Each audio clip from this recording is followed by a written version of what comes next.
আসসালামু আলাইকুম বন্ধুরা, আরেকটি নতুন ভিডিওতে স্বাগত জানাচ্ছি। এটি একটি কুকুরে কামড়ানো ছাগল। কয়েক ঘন্টা আগেই ছাগলটিকে কুকুরে কামড়িয়েছে। দেখেন অনেকখানি এখানে মাংসই নিয়ে গেছে।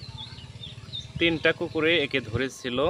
বর্তমানে শিয়াল এবং কুকুরের উৎপাত খুবই বেশি, অনেক বেশি, যার কারণে খামারিরা যারা আজ গ্রামের ক্ষুদ্র খামারি 1-2টি করে ছাগল লালন পালন করে মাঠে বেঁধে রাখে, এসে এদের শান্তি নাই।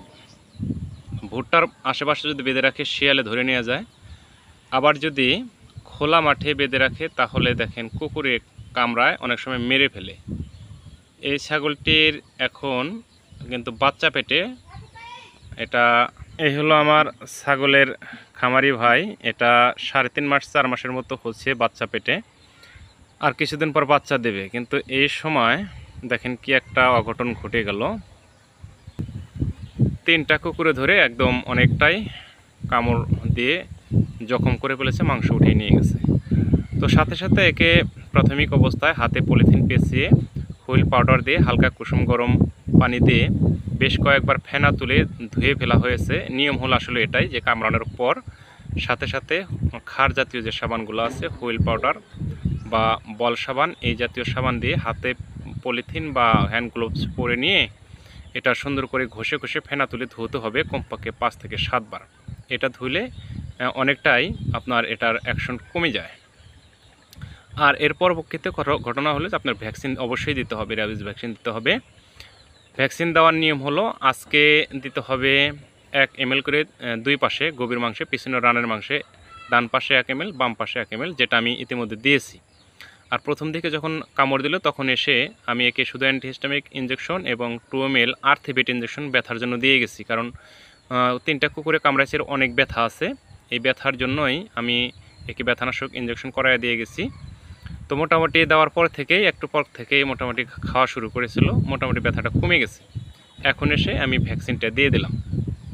তো ভ্যাকসিন দেওয়ার নিয়ম হলো আজকে যেমন প্রথম দিন প্রথম ডোজ 1 ml করে 2 পাশে 2 ml দেব, এবং আজকে শুক্রবার, আগামী শুক্রবার 7 দিন অথবা 8 দিন পরে আবার 1 ml, শুধু 1 ml ভ্যাকসিন আমি গভীর মাংসে দিয়ে দেব। এরপর হলো 21 দিন পর, মনে রাখবেন এরপর ডোজটা অবশ্যই 21 দিন পর আপনাকে দিতে হবে। এই হলো মোটামুটি ছাগল, ভেড়া, গরু যেভাবে হোক, শুধু প্রাণী হিসাবে আপনার ডোজটা বেড়ে যাবে। যদি গরু হতো তাহলে ডোজটা বেড়ে যেত। আর ছাগলের ডোজ হলো এরকম, প্রথম 1 ml করে 2 পাশে, পরের সপ্তাহ 1 ml গভীর মাংসে 1 পাশে, এবং তার পরবর্তী 21 দিন পর আর 1 ml দিয়ে দিলেই ইনশাল্লাহ ডোজটা কমপ্লিট হয়ে গেল। তো আপনারা যারা খামারি আছেন, যারা এরকম ছাগল মাঠে বেঁধে আসেন খাওয়ার জন্য, বিশেষ করে এখন ভুট্টার সিজন মারাই চলতেছে, তারপরও শিয়ালের উৎপাত কিন্তু কমে নাই। শিয়ালের দিকে খেয়াল রাখবেন যাতে শিয়ালে ধরতে না পারে। অনেক সময় ছোট বাচ্চাগুলো থাকে, বাচ্চাগুলো কিন্তু শিয়ালে নিয়ে যায়, মেরে ফেলে, আছাড় দিয়ে মেরে ফেলে। তো আবার যদি ফাঁকা মাঠ থাকে সেখানে কুকুর দল বেঁধে সন্ত্রাসের মতো ঘুরতে থাকে। একদম মনে করেন 5টা 7টা 8টা 10টা পর্যন্ত কুকুর একসাথে ঘোরে।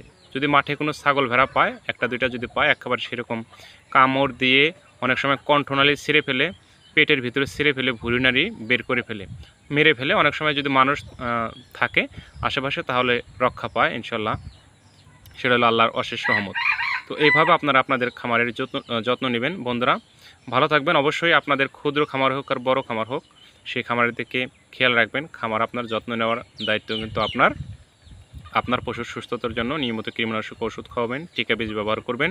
অসুস্থ হলে আপনার নিকটস্থ অভিজ্ঞ পশু চিকিৎসক অথবা আপনার কাছাকাছি উপজেলা পশু হাসপাতালে গিয়ে বিশেষজ্ঞ স্যারদের পরামর্শক্রমে চিকিৎসা প্রদান করবেন। সবাই ভালো থাকবেন। আমার চ্যানেলে নতুন হয়ে থাকলে চ্যানেলটি সাবস্ক্রাইব করে দেবেন।